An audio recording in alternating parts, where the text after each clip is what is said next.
The old soldier reached up and unpinned his medals, one by one. He laid them gently on the stage floor. "These were never really mine," he said. "They belong to you." And Marcus Vale, the hardest judge on television, could not speak a single word. Another Tuesday night taping. The Everett Theater, packed with 3,000 people. Cameras rolling. Millions watching from home. Another hopeful stepping into the light. Marcus Vale sat where he always sat, black shirt, arms crossed. That familiar look of measured doubt. He had judged 10,000 auditions. He expected nothing new tonight. Then a man walked out. An old man this time, 64 years old. A pressed dress uniform. A chest full of medals that caught the light like small suns. He walked slow, but he walked straight. He had earned every step of it. You could hear a pin drop as he crossed the stage. Even the crew went quiet.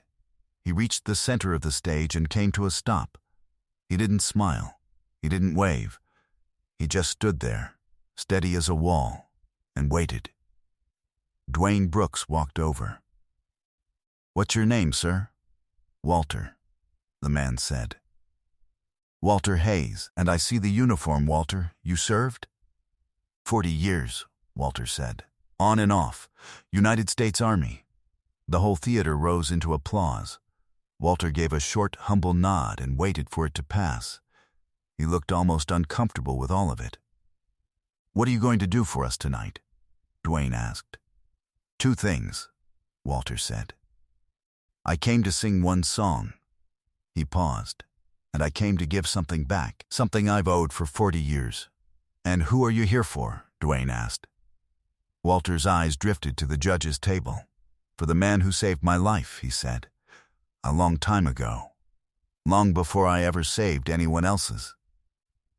A hush moved through the crowd.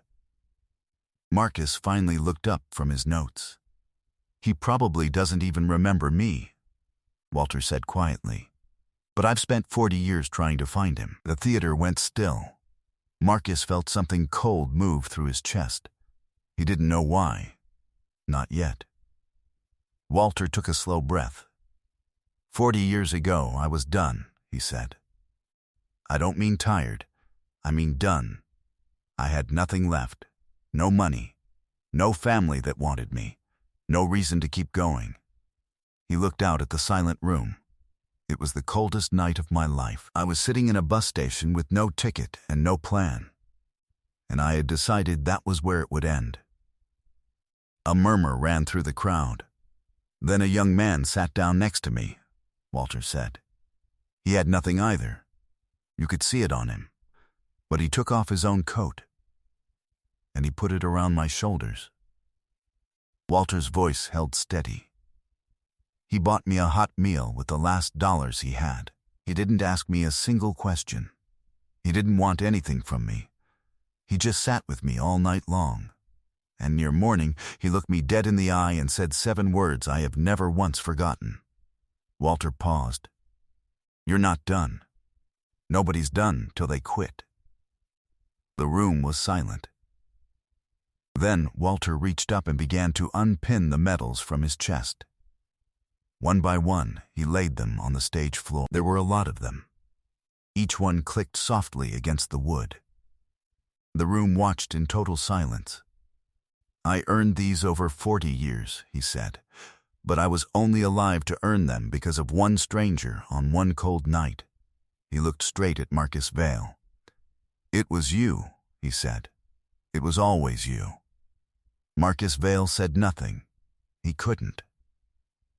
Nadia Kingsley's hand flew to her mouth. Theo Marsh leaned forward. Rosa Delgado was already crying. And then Marcus Vale did the thing he never did. In 12 seasons, he had never once left his chair during an audition. He stood up. His chair scraped backward, his notes scattered across the desk, and he didn't reach for them. He walked out onto the stage floor. He looked at the medals shining on the ground. He looked at the old man's face. And then he saw it. The bench. The cold. The boy on the metal seat 40 years ago. He opened his mouth to speak. Nothing came out. To understand what happened that night, you need to understand what happened 40 years earlier. Back then, Marcus Vale was nobody. He wasn't a judge. He wasn't famous. He was a broke kid chasing a dream that wasn't paying off. He had come to the city with a guitar and a suitcase and a head full of songs. None of it had worked. He was behind on rent. He was down to his last few dollars. The record men had all said no. He was cold and he was tired, and he was close to giving up himself. On the coldest night of that whole hard winter, Marcus was walking to a bus station to sleep somewhere warm. That was all, just somewhere warm. And there, on a metal bench, he saw a young man about his own age. The man wasn't sleeping. He was just staring at the floor. His hands hung between his knees. His eyes were empty. There was something terrible in his face. Marcus knew that look. He'd nearly worn it himself. Most people walked right past. A dozen of them did. Marcus almost did too. He took 3 steps past the bench. Then he stopped. He didn't know why. He just couldn't leave. He sat down. He said hello. The young man barely answered. His name was Walter. And Walter was at the end of everything. So Marcus did the only thing he could think of. He took off his own coat and draped it over the stranger's shoulders. It was the only warm thing Marcus owned. He gave it away without a second thought. Then he counted the last dollars in his pocket. Enough for 1 bus ticket home, or 2 hot meals. He chose the meals. He bought this stranger a plate of eggs and toast and coffee, and he watched him eat like a man who hadn't eaten in days.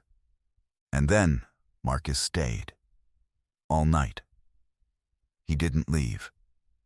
He talked to Walter about nothing and everything, about how the world knocks you down, about how it isn't finished with you yet. He didn't know the man's story. He didn't ask. He just stayed so the man wouldn't be alone. Hour after hour, on a cold metal bench, 2 broke strangers waited for the sun. And near morning, tired and broke and freezing, Marcus looked at him and said the truest thing he knew. You're not done. Nobody's done till they quit. When the sun came up, Marcus gave Walter the very last of his money for a bus ticket out. He kept nothing for himself. They shook hands. They never even traded last names. Walter went one way, Marcus went the other. And Marcus walked back out into that cold morning with no coat and no money, and somehow more hope than he'd had in months. Marcus never told anyone that story. Not once, in 40 years. He'd nearly forgotten it himself. His own life turned around not long after. A song finally landed.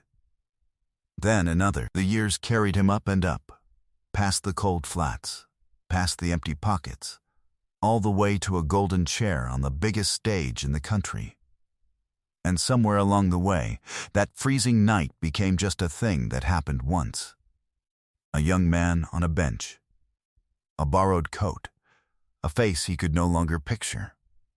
He never even knew if the man had made it. He'd wondered, once or twice, over the years. Then he'd stopped wondering. Marcus went on to become the hardest man in the business. The judge who never softened, the man who never showed a thing. He thought that cold night was gone forever. He thought that was the end of the story.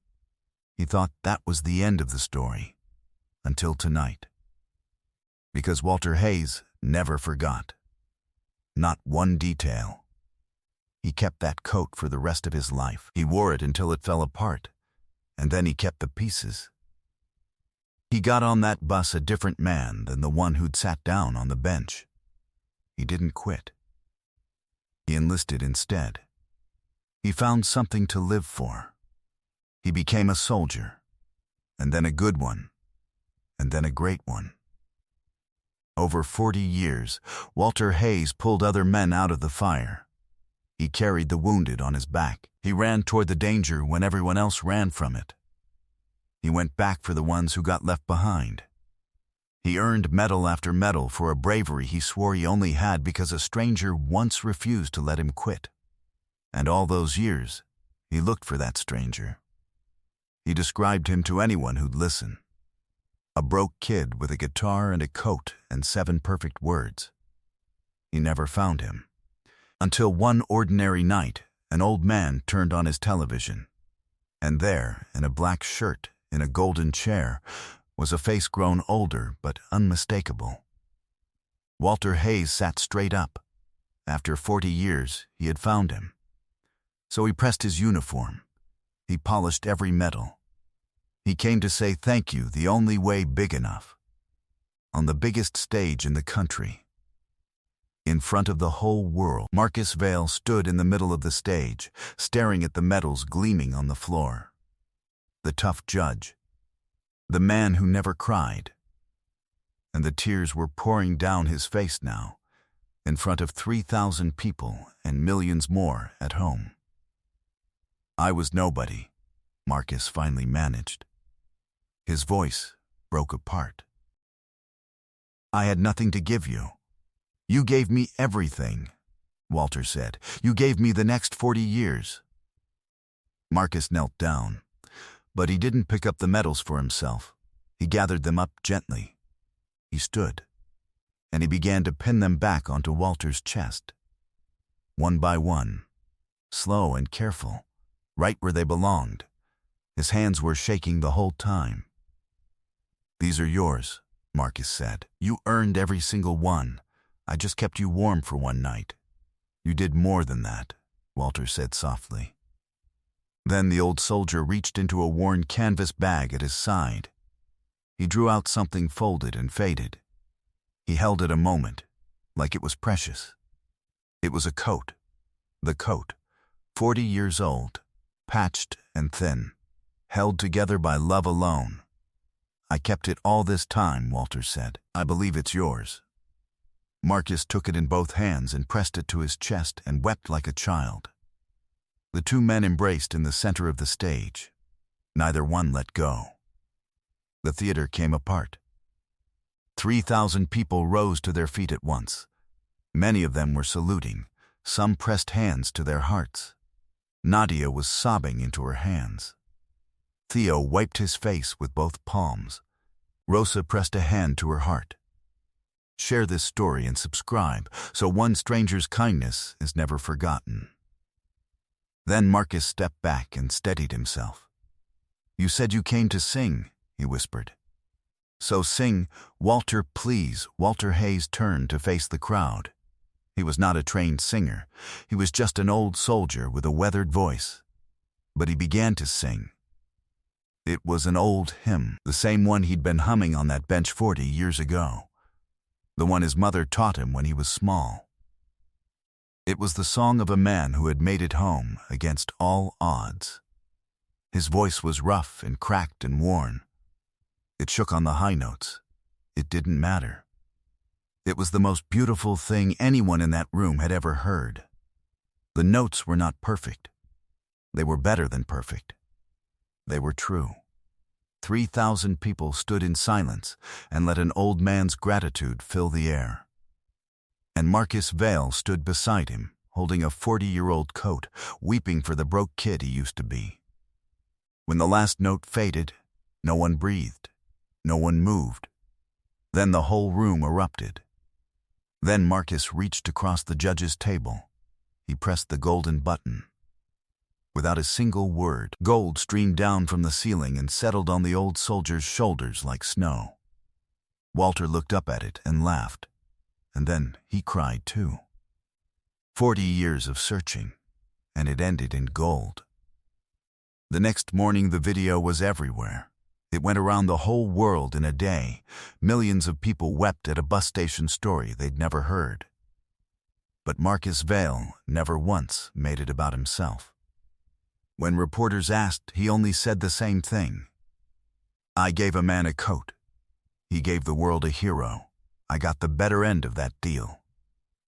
Marcus and Walter have dinner together now, every single month, without fail. Two old men who once shared a bench. And that old, faded, 40-year-old coat hangs framed on Marcus's office wall, right where he can see it from his desk. On the hardest nights, when the world feels cold and cruel and small, Marcus looks up at it. And he remembers who he was before any of this. Every hero is just someone a stranger once refused to give up on.